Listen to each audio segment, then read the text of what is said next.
Okay, so for my research project, I researched the influence of spirituality and religion on romantic relationships. And so to start off with, a lot of the research that's been done regarding romantic relationships in adolescence is mainly about the sexuality of adolescents. And furthermore, when we're looking at the adolescent experience as a whole, it's a lot of different factors that all add up into one. And so when there is research from many that look at how adolescents are affected, especially in mental health, and especially in regards to how they are overall affected in romantic relationships as far as how their attitude changes along the way.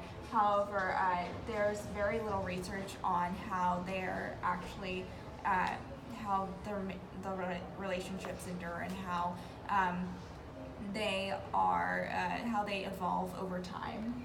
And so that led me to my question. As far as in my research project, I'm looking at how spirituality/religion influences adolescents' romantic relationships. And so that led me to my question, how does spirituality or religion influence adolescent romantic relationships? Now, in this research project, my goals were mainly to look at the impacts of spirituality and religion on these adolescent romantic relationships, specifically within the age range of freshman year to senior year of high school. And I used qualitative research and thematic analysis of surveys in order to look at this. So spirituality and religion are two concepts that many people use interchangeably. However, there is a slight difference. With spirituality, it's more of being in religion or being in faith, as is stated here, whereas religion is more doing. You're part of a community that is actively doing something in church or in some sort of religious practice. And so in this study, we're looking at both of those. For instance, someone might not necessarily be religious, but they may be spiritual, and so we should not discount that specifically since they're not practicing the religion in itself. And so now going on to my methods, some brief demographics. The largest groups in this study were mainly those Christians, atheists, and agnostics. And the largest ethnic groups were white/Caucasians, Black or African Americans, and those who are Asian, including those from subcontinent India and the Philippines. And furthermore, 50.6% of participants were male, and 47.2% of participants were female, and so that was pretty evened out. And there was a small population, 2.2% of participants were transgender. And so as far as procedure goes, in my study, I began by doing initial research to get a bearing on what were the gaps in the research as far as adolescent romantic relationships, which led me to how spirituality and religion affects that. And then I went on to create my survey. So my survey is mainly qualitative. It's a qualitative survey in which I use open-ended questions in order to analyze the nature of adolescent relationships and how religion or spirituality has an effect on that. And so I created a survey and I distributed informed consent on my website, which was using blogspot.com. And through that, what the consent form pretty much said was that here is, if you are under 18, you need to show this to a parent. And if your parent has a problem with you taking the survey, then they can bring it back to me, and I will not allow you to take that survey. However, if they did not bring it back, then they were permitted to. It pretty much said that you have shown this to your parent, you have consented to taking this survey, and by commencing it, they have confirmed that. And the survey questions first and foremost, there were 5 demographic questions, and then there were 7 open-ended questions. And so going on to data analysis, as I previously stated, I use thematic analysis in this research. And so pretty much what that means is through coding, I would go through all of these surveys individually, and I would use 2 or more word phrases that would indicate what I'm getting out of a certain person's response. And so through that, I would take notes in a notebook, and I actually kept a binder of all the surveys so that I could go back through them and check over my notes and codes.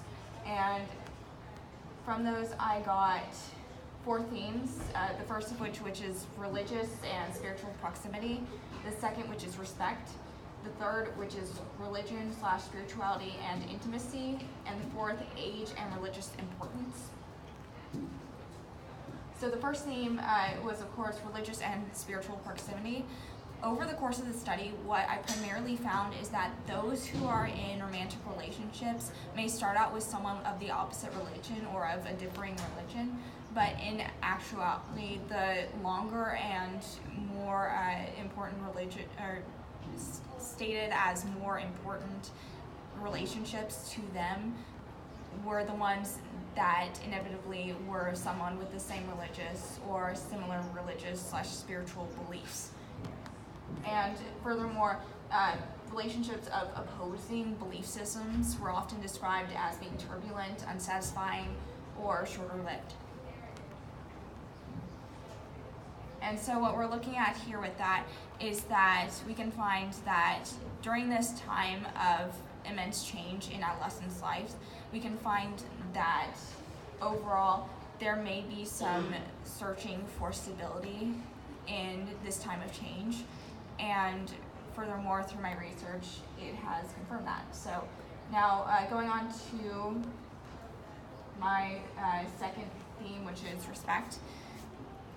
With looking at all the surveys, it may not have, regardless of religion or what someone believed, a primary thing that people were looking at is whether someone respects their religion, and that was very important in their romantic relationship.